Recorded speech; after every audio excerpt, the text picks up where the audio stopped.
Go Balls Fall. You want good words? Data language. Talk real sports with a real man. Come after me! I'm a man! I'm 40!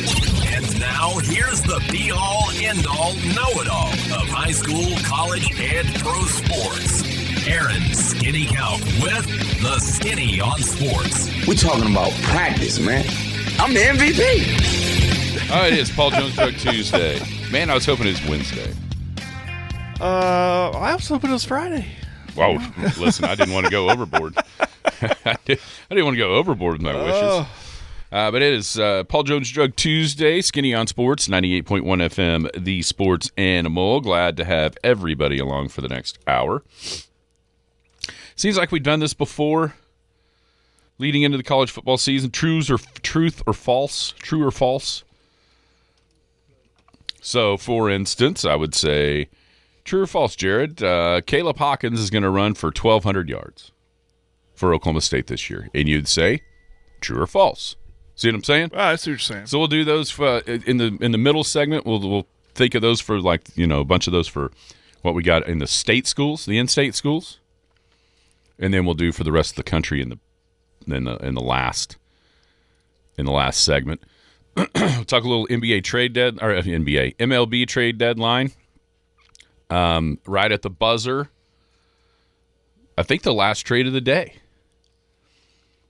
was San Diego and Detroit. Casey Mize going to San Diego from Detroit, and Kash is on the moves. Kash Mayfield now a part of the Detroit Tigers organization. I was trying to figure out last night kind of where he was headed, and I know where he is headed. Still high A? Yep. Is it? All right.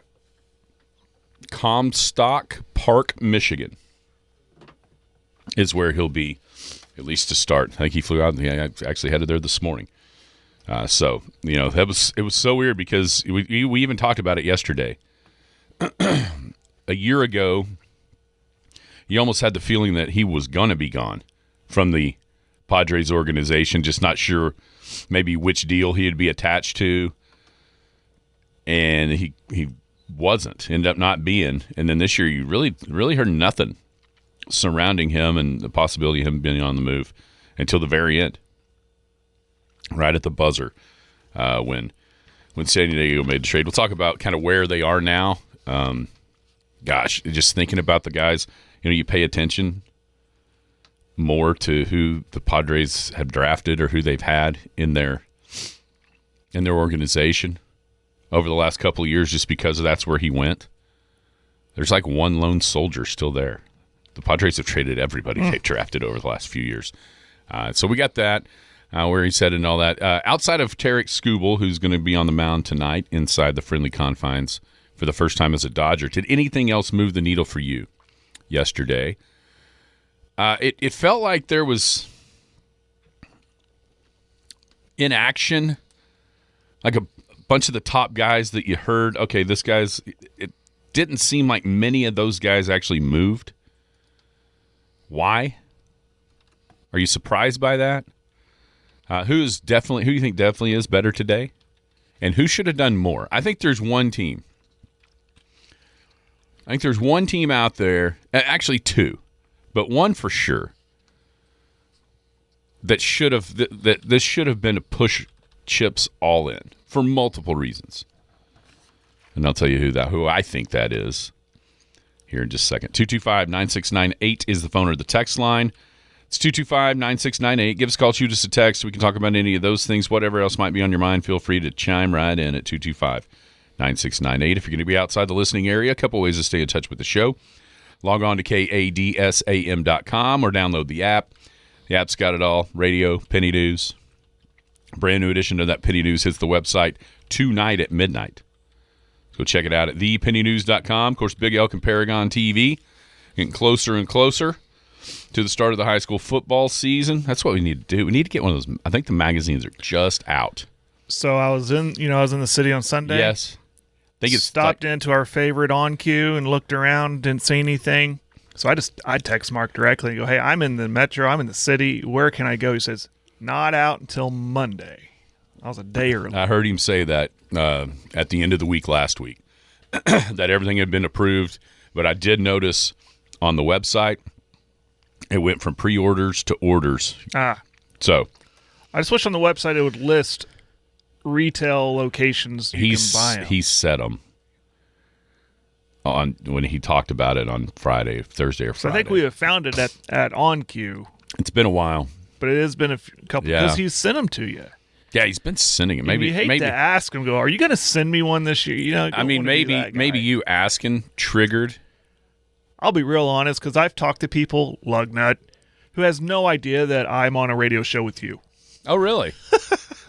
I've seen him at the state tournament on a day that we had him on the show, and then I had to go to the state tournament. Hell yeah, you weren't here. I think that's right. I wasn't even. You weren't on the show. Did you call it? I think I called in. You can't both call in. No, I can't remember. No, I know that. Maybe not. One or the other. And I saw him because he helps out with NFHS, and I went down and said hi, started chatting, and about halfway through the conversation, I realized he doesn't realize that I'm on the show with you. Who you are, yeah. And I've met Kerry Murdoch, went up and introduced myself to him, and he thought I was skinny because for obvious reasons. I said, no, I'm not. I'm not skinny. Oh, you're not skinny? No. I'm on the show as skinny. But anyways, I don't know if Mark has put two and two together. Oh, yeah. You think? Oh, for sure. Okay. For sure. Well, I'm usually like skinny and that other guy. He's for sure. For sure. No. But that's what I'm saying. Maybe you asking him triggered, hey, I need to send those guys a magazine. Maybe. Hopefully by the time I get back. But if you ask him, if you go, hey, I'm going to be traveling, maybe can I find it? He might just go, oh, don't worry about it. I'll send you one. That's true. And I was trying to think. Like, I can't really, the southern part of the state is where the best, like Williams, IGA. Okay. Is a spot. Is a good, all right. But we don't really have those here. No, we don't. Do you think our grocery store down the road on 3rd Street, do they? So I've been to Wally World looking for the Phil Steele. I think they don't have it. The best bet, if we're being dead honest, is just to order it online. Yeah. And then if we do end up with another one, well, I'll have one and you have one, and that's. And we'll just expense it to the company for research. Sure, there we go. Simple as that. Oh, you don't do that? No, you and Sean are really good at that. I don't think I've actually ever done that. Our man Sean will turn in a receipt for everything, I think. You can't, does he? Can you say that on air? No comment. Can you? And then whatever is approved is approved, and what's not, what's not. No comment.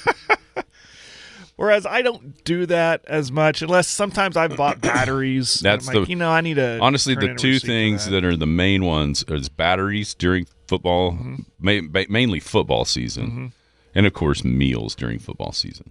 Yeah. But like when I take my truck to games, I'm like, this is my choice. Oh, well, I have the deal too. That I didn't think about that. The gas card? Correct. Oh, well, I just rather be more comfortable. I feel more comfortable in my truck, my vehicle. Yeah, and, radio. That was one of the big things. We are actually on the radio. Uh-huh. And so, hey, look at us. Here we are if you're looking for it. You know what I'm saying? Yeah. Always helps a little bit to let people know you're there, who's there, why they're there. But there's some stuff, like a magazine, I don't think I could. Research. I would feel bad. Like, I don't know. I mean, what's the difference between that and the Daily Oklahoman online subscription for the Energy Show? That's true. There's zero difference. That's true. I mean, we wouldn't have a show without that subscription. Or he wouldn't have a show without that subscription. Maybe multiple others. Yeah. So that wouldn't. If we're going that far, I should turn in my monthly receipts for my Hulu Live account because I have to watch sports on television. I wouldn't go that far. What about my subscription to watch the Thunder games every year? I can tell you one guy that would try it. I think I need to claim that as a work expense. Right? As he would say, you don't get what you don't ask for. I'd get laughed at. I would get laughed at. as he would say. All right, so we had the Major League Baseball trade deadline came and went yesterday. The massive move was on Saturday with the Dodgers trading some prospects for Tarek Skubal. But locally, the last trade that I can remember seeing was the one that people would be paying attention to around here, as the Detroit Tigers traded Casey Mize to the Padres, and coming back Detroit's way is Kash Mayfield. Interesting note I just got sent when we mentioned this earlier. New team, Cash's new team there at Comstock Park, Michigan. Yeah. Guess where they're at this week? This is high A? Mm-hmm. I'm trying. It's like Wichita or... No, Fort Wayne, the team he just got traded off of. Oh, that's funny. So he'd probably just... He's staying in a new hotel with his guys, his new guys in Fort Wayne. That's cool. Until they go back to Michigan. Different, same field, different dugout this week. Just looking. Well, they should just immediately start him. He's used to that stadium. There you go. Acclimated well. Just looking at some of the rankings of where he left from as far as farm systems, I think with the way that A.J. Preller, the GM for the San Diego Padres, has essentially gutted his farm system over the last couple of years. And this is the thing that, even back when he got drafted by San Diego, there was one thought of, well, that's good because, they're a ways away from needing him on the big at the big club level. So it gives him time to, settle in, develop in the minor leagues, and they can be patient with him.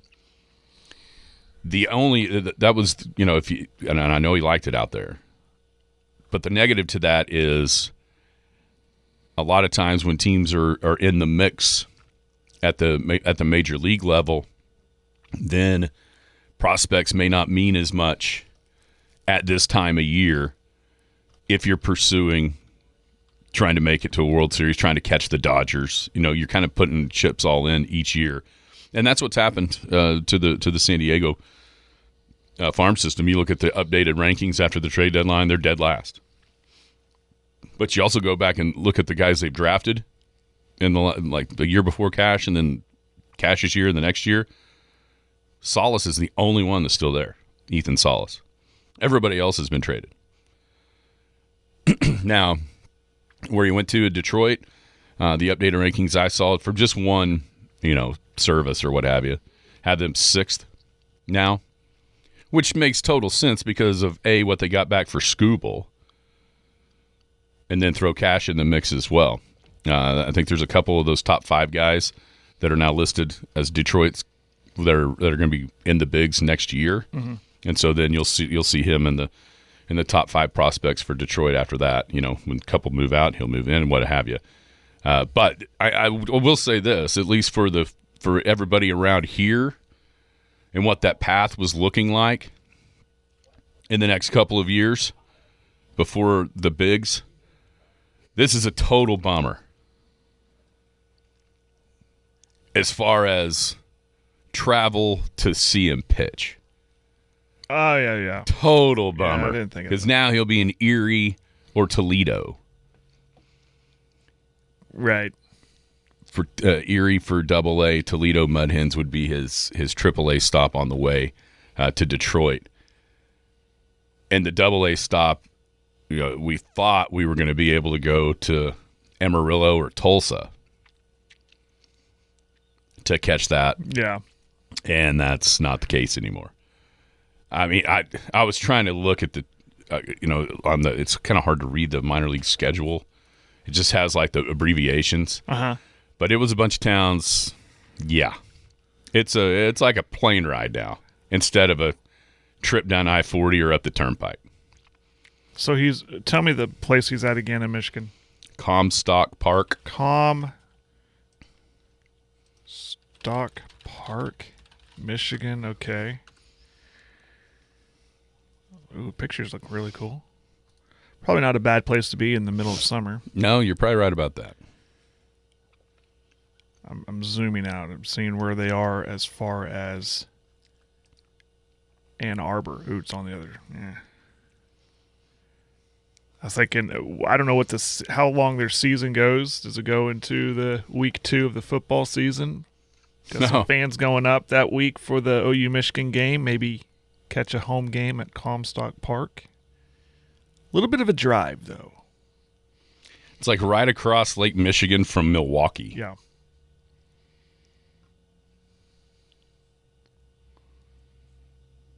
Yeah. So there's that as far as the fans go. Detroit's kind of in the middle right now with some different guys. So we'll see how what difference that'll make for him as far as the change and kind of what his trajectory will look like with Detroit as opposed to the Padres right now.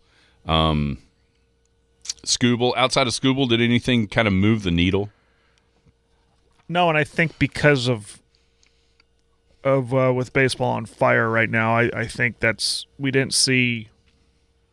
I mean, the last one there that involved Kash was kind of a needle mover. Obviously we look at our favorite teams. Did you like what your Cubs did? I saw a lot of movement from them. A lot of pitching. Mm-hmm. In theory, yeah. I mean, because the Cubs have been decimated by injuries on the mound all year long. I mean, from the very beginning.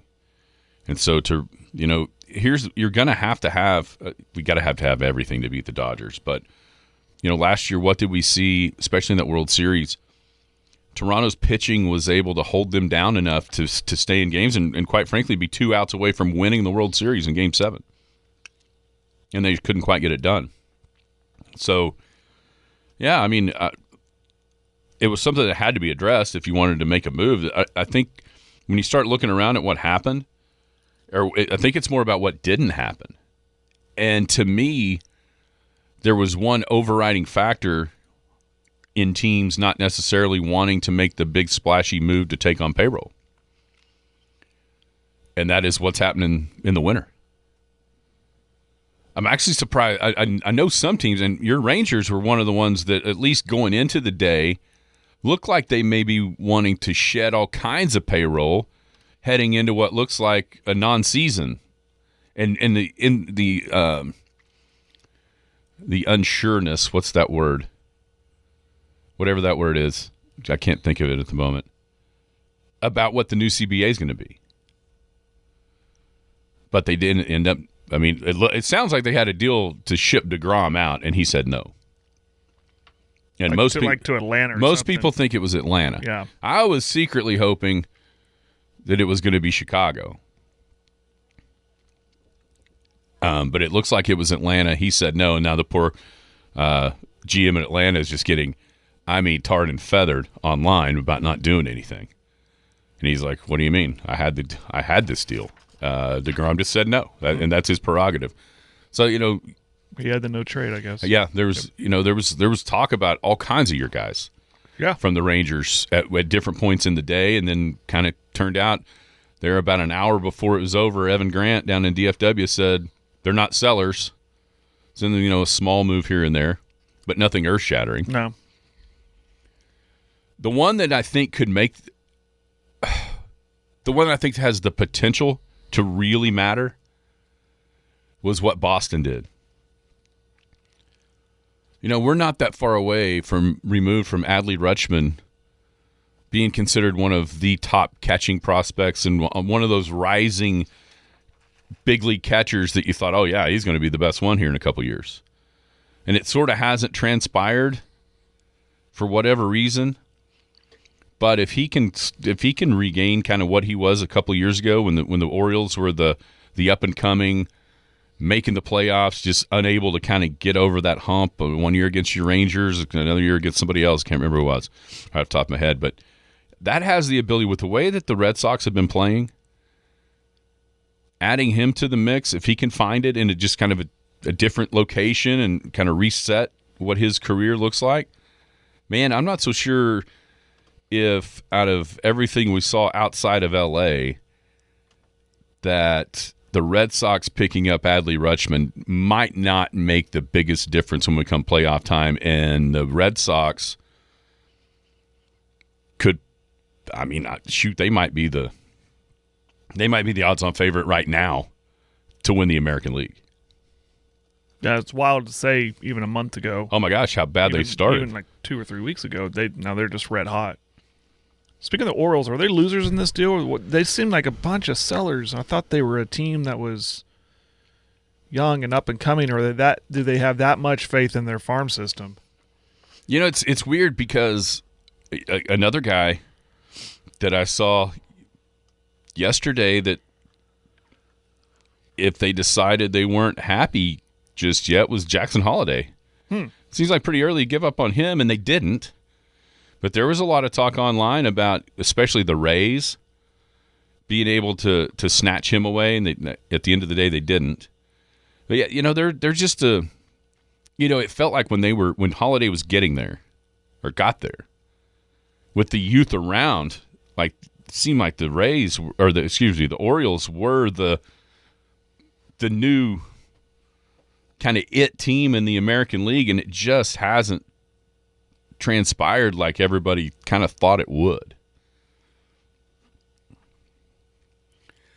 Yeah, I thought that was a team, like I said, young and up and coming, going back to 23. They really kind of burst onto the scene, and they just haven't really transcended since then. Mm-mm. So, and I saw a lot of Orioles players attached to trades. Yeah. Yesterday, including what you just mentioned with Boston.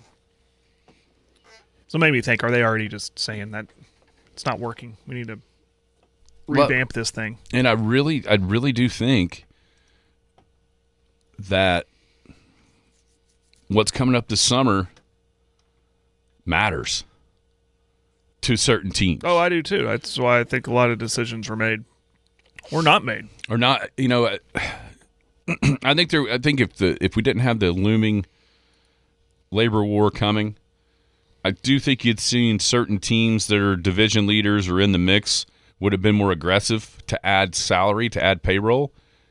And because of what's coming this winter, I think that kind of scared some of them off.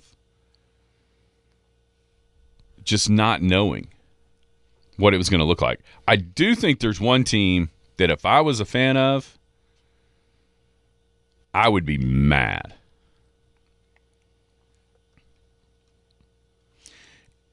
And it's not necessarily because they didn't do anything this year. It's because they never do anything. Trust me, I know, because I was a fan of this team for a couple years. Dude, what are the Brewers doing? Or not doing? When you look at what, and this was a point a lot of people were making, the ones that were rational enough to just not say the season's over, the Dodgers suck, and they're ruining baseball. But the ones that were actually rational enough to look at what LA gave up, I mean, they didn't even give up any of their top 5 prospects to get Skubal. And, you know, you look around, who could have done better? The Brewers could have easily met that. And put in with Mizorowski, and now you're looking at a team that has a real chance to be able to push them. You know, I would be irate. And this always happens. This conversation always happens around this time in Major League Baseball. And the dorkier of a fan you are, the more you know about it, as far as like the prospects coming up. Yeah. It is so fickle for somebody on Cash's level or even up into Double-A already. If it does, and if the Brewers, everybody's been trying to get them to do something to try to get over to win a playoff series, to actually push somebody in the National League. But, and I know it's because they're cheap and you get to control them. The economics of it, I get it. But, man, it seems like there's just certain organizations, and I'm not even saying it's because they think they're the smartest in the room. It may be because of payroll constraints. It may be revenue that really value their prospects more than everybody else around the league. And it seems like the Milwaukee Brewers are definitely one of those. And it may just be scared to pull the trigger, but, boy, of all the teams that could have really benefited coming up in these playoffs and had the firepower easily in their farm system to go get him, Milwaukee had it and didn't do it. I mean, it's tons of people talking about how, San Diego ends up with Robbie Ray and Mize with a depleted farm system that basically had Cash and another guy in it. And they're still able to get two, quality starters to help out down the stretch. And then you got Milwaukee there, who has been good enough to win the NL Central and really disappointing flameouts in the playoffs over the last couple of years. They just sit there. Or is it an inevitability of the Dodgers? Do they figure, you know what? What are we supposed to do? They got nothing but Cy Young winners in their dadgum rotation. This isn't the time. Why mess with it? Why spend all the money for nothing? And again, I'm broken record here, but maybe that's why Milwaukee held off. Like, we're going to have this labor war coming up. We're going to have this stoppage. Why spend all this money where we everybody knows what's inevitably coming in the Fall Classic? So let's not spend all our put all our eggs in one basket right now. Too early or not the right time, I guess. Right. And that's where I'd say the Blue Jays were 2 outs away from winning the World Series just last year. But yeah, I don't. Maybe Rutschman. Maybe some of these other guys with the Cubs guys or San Diego's guys that they picked up can push them. I mean, San Diego's still one of those teams that they're a game out, I think, in the wild card right now, but they're one of those. They seem like a better postseason team than regular season team in ways because they're so veteran. Then you add 2 arms. Now it's a shorter series. Just in that type of setting, maybe they think they got enough pitching to where they're not the greatest hitting.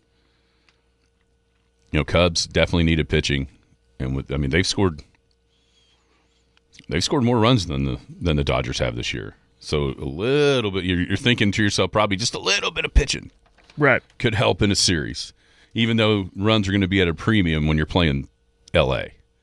with the frontline starters that they've got. Anybody else where you're thinking, what are you doing? Do something. Make a move. What about your Rangers? Were you hoping they make a move, or would you rather? Well, with this little skid that they're in, I was hoping, but you can't do that in baseball. You can't react to the immediate. I think we saw it with the Orioles. Sure. You know what I mean? But, they just having trouble finding some offense, so I was hoping they'd find a bat or two.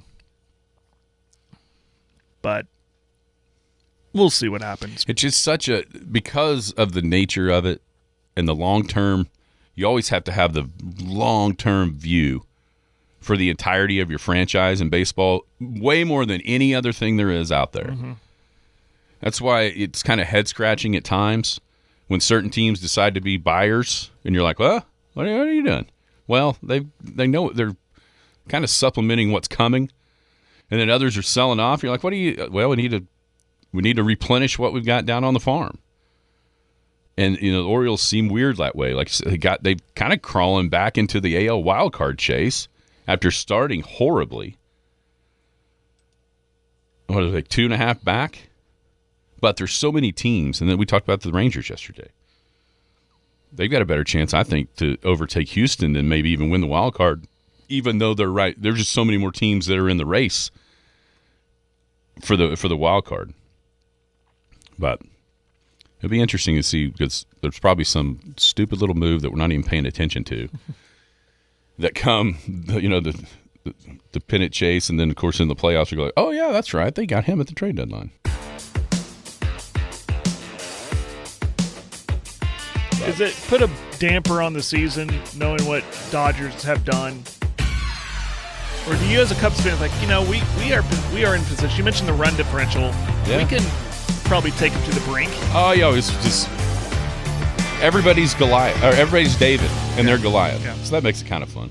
Paul Jones Drug is Elk City's most experienced compounding pharmacy, meaning they can custom make your prescription medications to your doctor's specifications, safely and effectively providing you with exactly what you need. And for your convenience, Paul Jones Drug has a drive-through pickup window as well as curbside service for testing and vaccinations, and offers free local delivery. Just a couple reasons you should choose Paul Jones Drug, 809 North Main Street in Elk City. I'm Rodney Skinner with Paul Jones Drug, and I promise we provide care you can trust. The Skinny on Sports. Welcome back. Paul Jones Drug Tuesday. Skinny on Sports. 98.1 FM, The Sports Animal. Big thank you to Rodney and the gang down at Paul Jones Drug. Care you can trust right here in the Elk City area at 809 North Main. Paul Jones Drug. Convenience packaging. It's where they conveniently package your daily medication. Make it so easy on you. Instead of loading up your pill caddy, they do it for you. You just open them up. Take your pills either before you go to bed or as you get your day started, and you're right on the road to either night or to a great day. Convenience packaging there at Paul Jones Drug. All right, Jared. College football, true or false? Now, I've already given you a preview of one of mine. So we'll start with the in-state schools, and I will say true or false that Caleb Hawkins rushes for 1,200 yards in his first season up in Stillwater. What was his total rushing last year? He scored a boatload of touchdowns. Yeah. I should have looked that up. But he rushed for 1,434 yards. Yeah, against. 6.2 per carry, 25 touchdowns. Okay. And you're asking for how many yards? 1,200. Yeah, I'll say true. Because everybody's banking on the success of OSU. Not everybody, but your quick reaction is quarterback and new coach. Mestamaker, Eric Morris went well in North Texas. I think a lot of people are undervaluing Caleb Hawkins and of how much that means for that offense for Eric Morris and how big it was to get him on there too, to have that balanced attack. So I could see Mestamaker having a good season, which allows Hawkins to which frees him up a little more. I'll say true. I mean, that was the secret to those unbelievable offenses, a decade ago in Stillwater, in Norman, that were just record-setting. The secret, the flashy throwing it around was cool, but they could both run the football. It made defenses have You had to pick your poison. Yeah. You had to pick your poison, and that's the way this was, I think, last year with North Texas. And another thing that's not in that true or false, but could also help a little bit, is he also caught 32 passes. So that's 3 a game, which isn't a ton, but it's also it adds a dynamic. It's a little bit extra there because he scored 29 touchdowns total, 25 rushing and 4 receiving. That 6.2 per rush number, you'd love to see it. If you're an OSU fan, it's probably a little bit little much, but if you can have that somewhere around 5 to 5.5, then you feel really good. I'd say outside, and 1,200 is 100 a game in the regular season on average. I mean, it's exactly 100 a game. I'm efforting because I don't memorize anything, and I cannot find the Phil Steele magazine, the schedule outside the Texas Tech game and Oregon game, but I'm saying in the Big 12. Why not? I mean, I don't see a defense, if everything works, that can slow him down. You know what I mean? Yeah, I do. I mean, Texas Tech's defense, they bring back a lot that was really good last year. But the rest, I can see him having a nice season in the Big 12. He'll get his yards, I think, against Tulsa and, of course, Murray State. But West Virginia, Central Florida, Houston might be a tough one at Houston. No, I'll say true. Again, I think people outside of Stillwater and maybe outside the state of Oklahoma, maybe undervaluing what Caleb Hawkins is. Because everybody outside the national media is like, oh, they got Eric Morris. They got that great quarterback. I think everybody, because he is an Oklahoma kid, was like, oh, they got Hawkins too? Right. That's big time. I mean, you saw him with your own eyes, obviously on a basketball court, but you saw how athletic that kid can be. So it really was no surprise to us here. Like, look what he's doing down there. Yeah, I remember hearing that name going, oh, that's a kid from North Rock Creek. And at the time, it was like, man, OU and OSU really missed out on that kid. Why did we let that kid get out of state? I think he's where he always wanted to be right now from everything that definitely helps with motivation. Yeah, from everything I've read, it's where he wanted to be anyhow, and now he is after 1 year down in North Texas. All right, what do you got? I'll stay with the rushing. OU will rush for more yards as a team this year than last year. Boy, they better. They better. That better be true. It was not good last year. It ranked 109th in the country. They rushed for, I had to look this up, it was a little over 3,000 as a team total. I think that's right. I could be wrong. I know, they averaged 3.5, just a little over 3.5 yards per rush the entire season. Which is awful. Awful. Awful, awful. So that has to be an easy true. That has, right? If they're going to be any good, that excuse me, that better be true. Yep. If they want to even come close to what some of the folks think they can be. 3,066 total yards. Is that right? Rushing and receiving? Oh, it's cumulative. Excuse me. I was going to say, yeah, the 3,000. I'm looking for rushing total. It'd be like 200 and something a game. And we know that wasn't it. No. But, no, I mean, so. All right. Easy true on that one? Easy. Better be. I heard Matt Ravis say this yesterday. They were talking about stats that they're looking at for each school. Mm-hmm. True or false, yards per carry for Oklahoma is the most important stat of the season, offensively.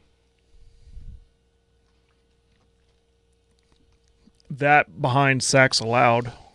So turnovers are always one. Well, of course. When I say sacks allowed, keeping your quarterback upright, that means, this is all contingent on the offensive line, right? That's both of those are, if your offensive line is better, and with who they got, Fasusi, and they got some other dudes in there that now have another year under their belt. You'd think that offensive line is going to be a little better. Just naturally. Just the progression of things. That's right. And it better be for Bill Bingbo's sake. Okay, what else you got? True or false, Mestamaker throws for 4,000. I'm going to go false, and that's not a knock on Mestamaker. Tougher conference. He threw for 4,800 last year. Yeah. Well, tougher conference, a little bit better secondaries out there.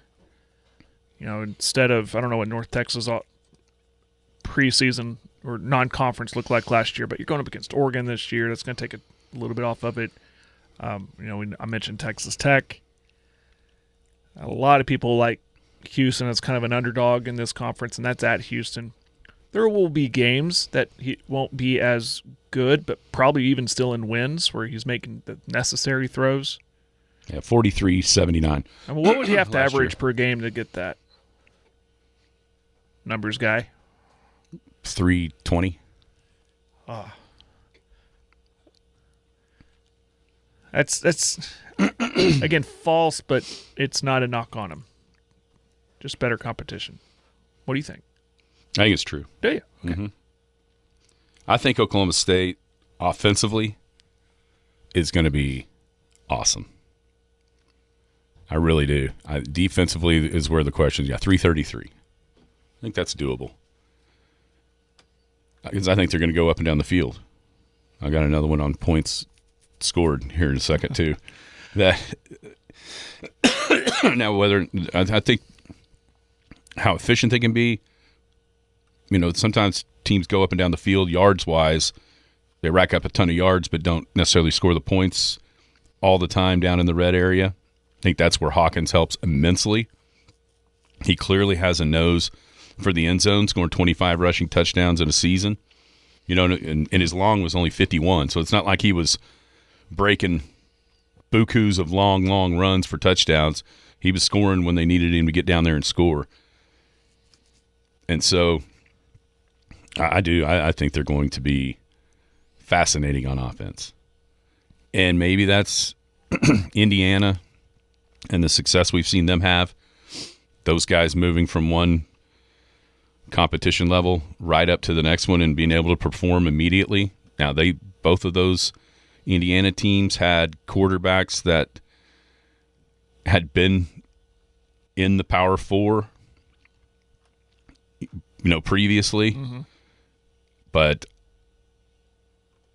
I don't think anybody last year was pegging Fernando Mendoza as the number 1 overall pick in the NFL draft going into the season.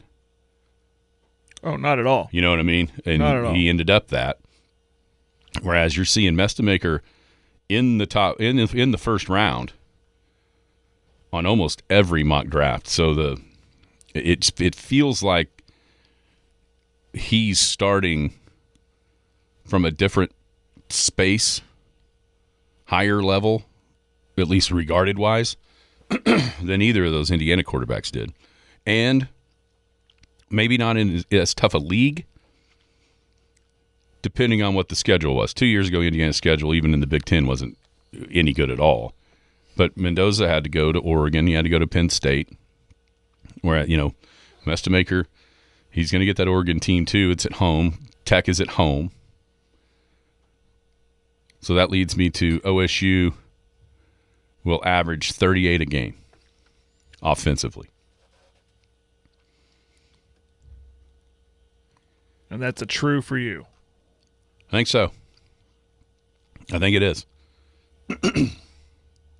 I couldn't quite get to 40 in my mind, so that's why I really almost said 35. I keep seeing 35 pop in my head, right. So I'm going to say false.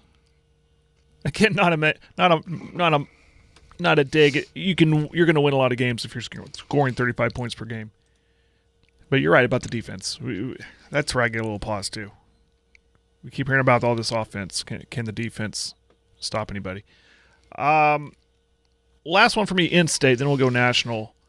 I'm sticking with the quarterback discussion. Mateer or Mestamaker will be in the Heisman discussion in November.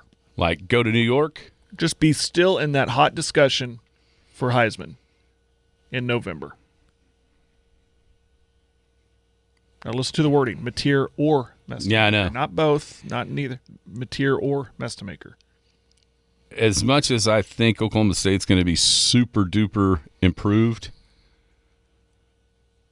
with what they've done in the offseason, I don't know if they're going to be have enough team success by the time we get to November for him to really be in the race. I think if you give his stats to somebody else on a better team, they would be in the race. You know what I mean? Mm-hmm. And so I don't know if I can get there with him. And Mateer, he's going to have, I'm going to say false. He's going to have to prove it. And I know that, coming out of that Michigan game, with Oklahoma winning that game, and it was a game that people kind of circled early on that they had to win. And quite frankly, back then, really needed to win to sort of get a little pressure off of their head coach by winning a game like that. And he was okay. I mean, he made some. Oh, he made some great. He made some great plays, but he also made some. Unfortunately, it was a little bit of foreshadowing of what we saw with him, like all or nothing, and a turnover. To me, that's the biggest. The rushing is going to be a huge thing for Oklahoma. But him taking care of the football, and I get it, he had a broken hand, so it's really hard to tell. We saw him throw one incompletion in the second half against Auburn with that broken hand when he broke it. Let him down the field with that broken hand when they needed he did, yeah. But then he also threw 3 picks against Texas, right after the surgery. A lot of the all or nothing right there. There was a lot of it. A lot of nothing on that one. Yeah. And even in – it gets sort of swept under the rug a little bit because of what the result was. But even in the Tennessee game, when Oklahoma seemingly had that thing completely under control, and whether or not Ben Arbuckle should have let him have a run-pass option, but he did, and he threw a pick, and you're going, what? That's the only way Oklahoma loses this game. Right. You know what I mean? And, right. and they end up not. But until we can see him improve footwork, improve being a quarterback and not just a runner, and improve against Oklahoma won games down the stretch on the road in the SEC, but a lot of it was sort of in spite of him. He'd make a play or two, for sure. I mean, he did. He made a couple of really good throws against Tennessee that got him in position for him to almost give it away. The run against Alabama to score that touchdown was a huge play. He did some things, and then, of course, the two throws, one against LSU when they just let Satania run right down the field. I feel like we could have made that throw. But he did make some plays.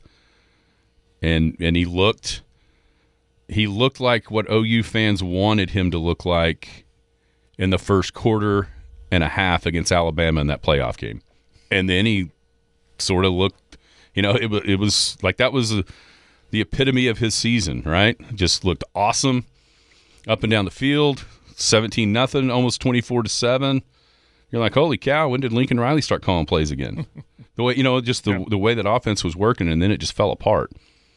And he did bounce back. He made a really good throw there to Burks for a touchdown that got OU within a field goal in the fourth quarter. So it's like you see the positives, you see the possibilities, the potential with what he can be, but it's like the reality always sneaks back in with mistakes, and that's where I do think he's going to have the chance, because with the defense, maybe the first 11 are better last year, but the depth certainly isn't what it was a year ago, especially up front. I think Oklahoma is going to have to win, and this could be a positive for this to be true. Because I think Oklahoma's going to have to. He's going to have to pull games out of the fire more this year than he did last year. I mean, you can really say he pulled one game out of the fire, and that was that Auburn game. Okay. Outside of that, they were, and then of course, he had a broken hand. All that, it still matters, and maybe that's why they sort of settled for 50-yard field. I mean, I've never seen that in college football at OU, where you're like, it's all right. It's 3rd and 12. Just run it up the middle. Don't take a sack, and we'll have that guy in his panties go out there and kick a 50-yard field goal and we'll win the game. And it was the formula that worked last year. I don't think that formula is going to be able to continue to sustain itself. So I'll immediately say true to that question, that true or false, in defense of both these quarterbacks. One, if Mestamaker is going to have the yardage like you said he's going to have, or you think he could, and they are in the Big 12 hunt in November, and because of what this program was the last couple of years, it would be kind of hard not to always bring his name up and go, look, he's a dude that they brought in, and he's why they're winning.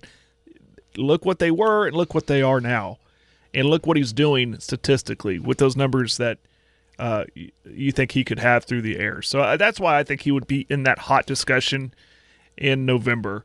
In Mateer's defense, I think that he, with everything that you said, like the deficiencies, they're all on tape. And it's all he's probably been watching this offseason.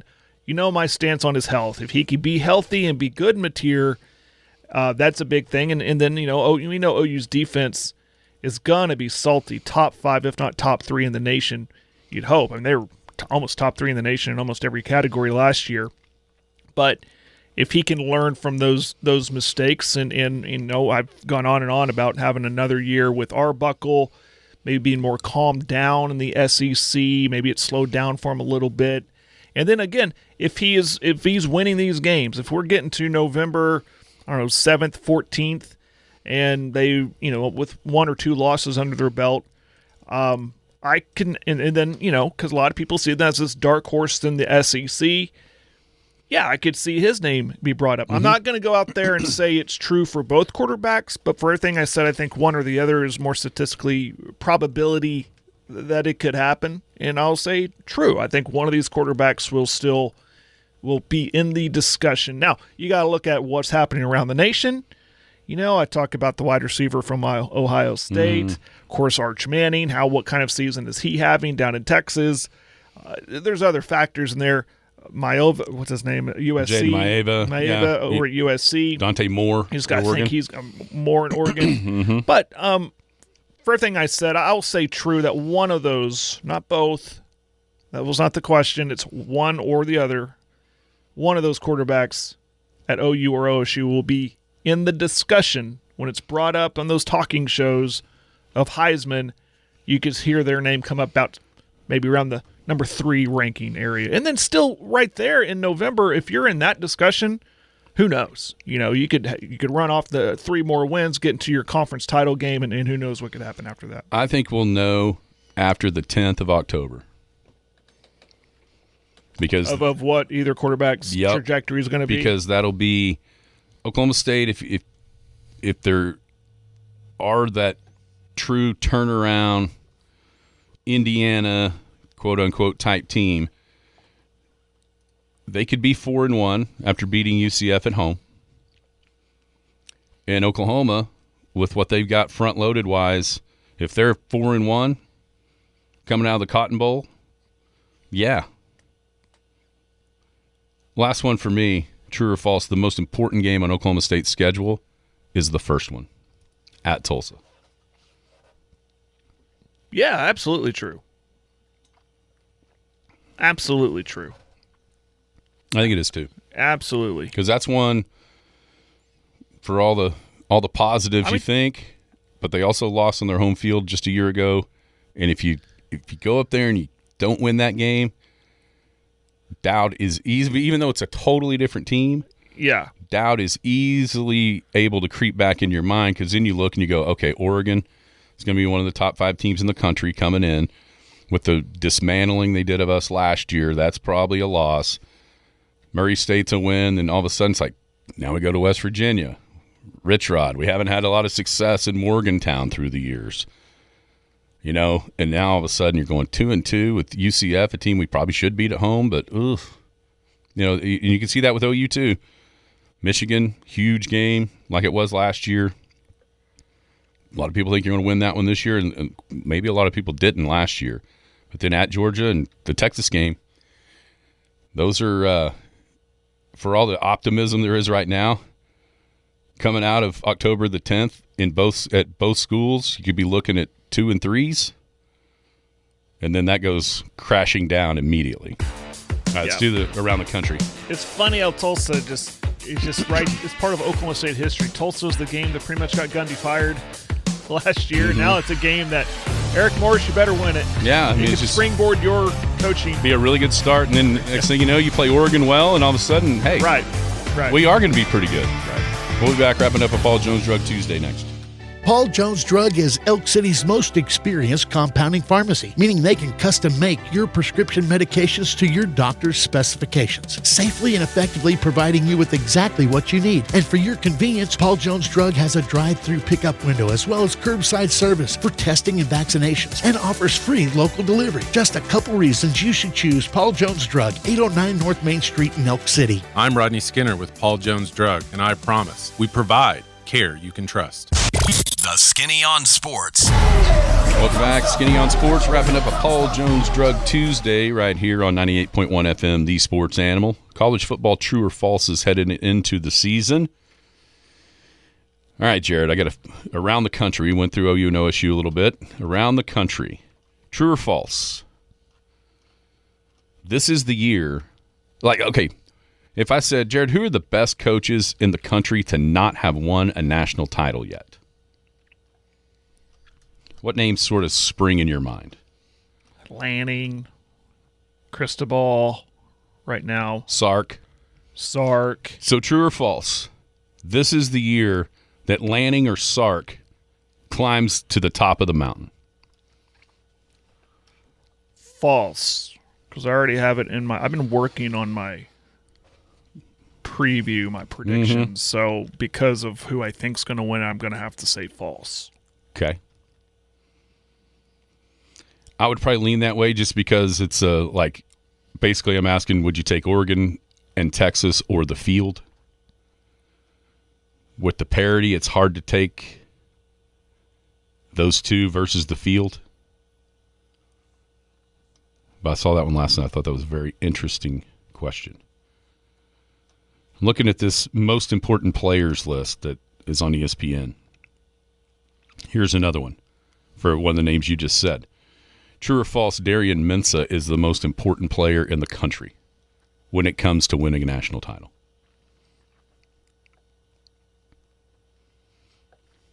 False. Because I don't think Miami will be that much involved. I think they're a playoff team, but I don't think it's... I'll go false. Okay. Maybe the answer is true because he's not good. Maybe the answer is true because he's not good. It allows another team to go win a national title. You see what I'm saying? Yeah, I do. Because he's bad against, I don't know, like Texas or something. And then Texas goes on and wins the title. Like, well, it's because Mensah was so bad in that quarterfinal. I don't know. It's kind of an easy answer if you think about it.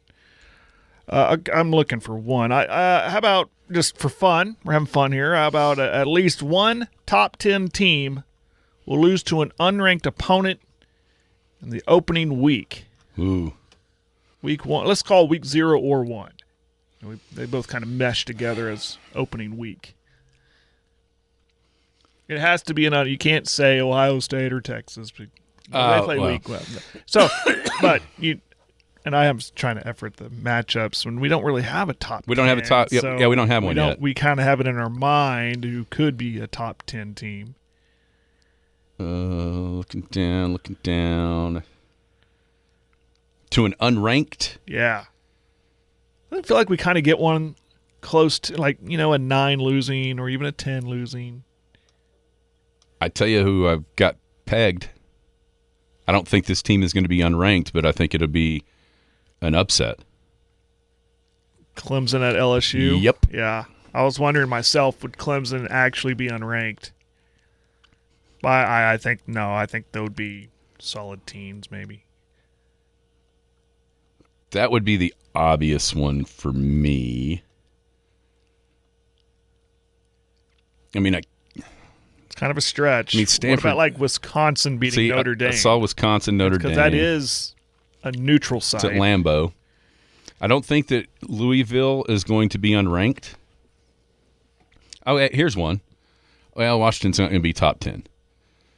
But they start, I mean, the opening week is the Apple Cup. Yeah. I mean, you got that.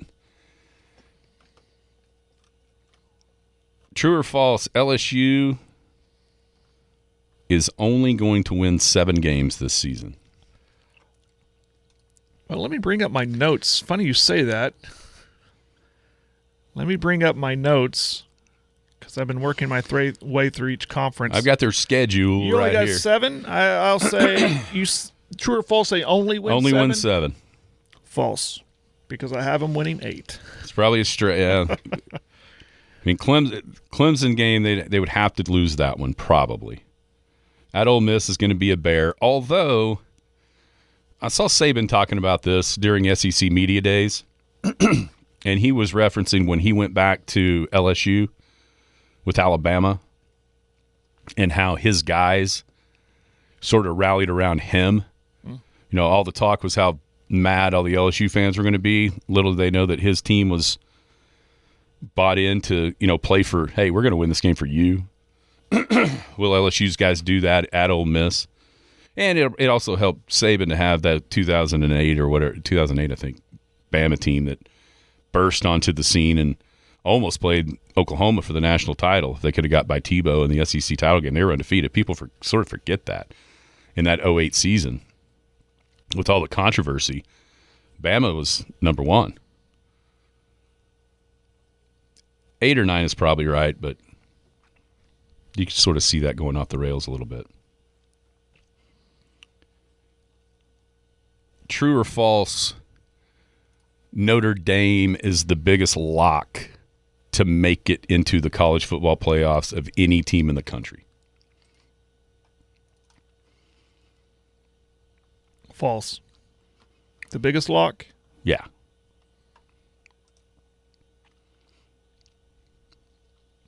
I'm going to say false. To me, they've got 2 losable games on their schedule. And they sort of had 2 losable games on their schedule last year, too, and they lost them both. You're looking at, like, how they were thrown out last year. 100%. That helped. The not being able to make it last year. Their schedule this year, I don't count losing against Wisconsin as an actual game they can lose. I just don't. Wisconsin. So then you look, you've got at BYU, you host Miami. I mean, you split those, you're definitely going to make it. And after getting left out last year, excuse me, at 10-2, I just don't think that's happening again. So to me, they are. I get that. I think to me, they're the biggest lock to make it with this, how good they're going to be, what happened last year, and the schedule that they get to play. I get that. Mine is Georgia because of the schedule. Only 4 true home road games. Yeah. They got like what 2? No, they played Georgia Tech at home, but tough game. Their toughest road game probably at Tuscaloosa. Oh yeah, easily. Maybe Ole Miss, but more than likely Alabama. I went with the schedule on that one. Yeah, that's why I did Notre Dame. For Georgia. Notre Dame schedule and last year. True or false, Malachi Toney is actually the best player in the country, not Jeremiah Smith?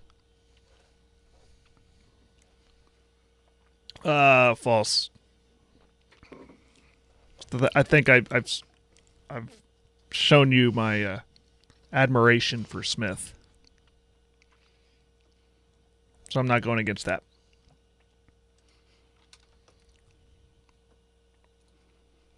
What do you think? Man, it's hard not to say Jeremiah Smith just because he's so physically dominant. Now, his year wasn't like it. His year last year wasn't to the level of a year ago, of the first year as a freshman. Part of that might have been people gearing up to stop him, as opposed to, say, Oregon in that Rose Bowl, where they just got trounced, thought they could cover him like man-to-man. Like, no, you can't. I don't care who you got back there. That ain't happening. And it was exposed. Tony's just so electric. He might be the most electric guy there is. Last one for me. The national champ will go undefeated. True or false? False. It's hard to do nowadays. False. We did see it last year. You did see it last year, but it is very hard to do. It really is. Last year was just a perfect storm of Indiana. Yeah. Okay, my last one, true or false, the Big Ten has the most playoff teams this season.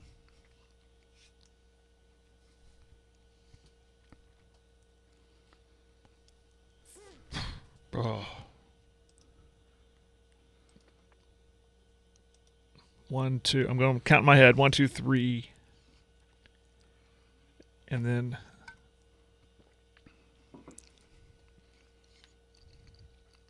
false. I think they get 3. So this one may be a true for you then, because I would say true or false, a 9-3 team will make it into the playoffs for the first time.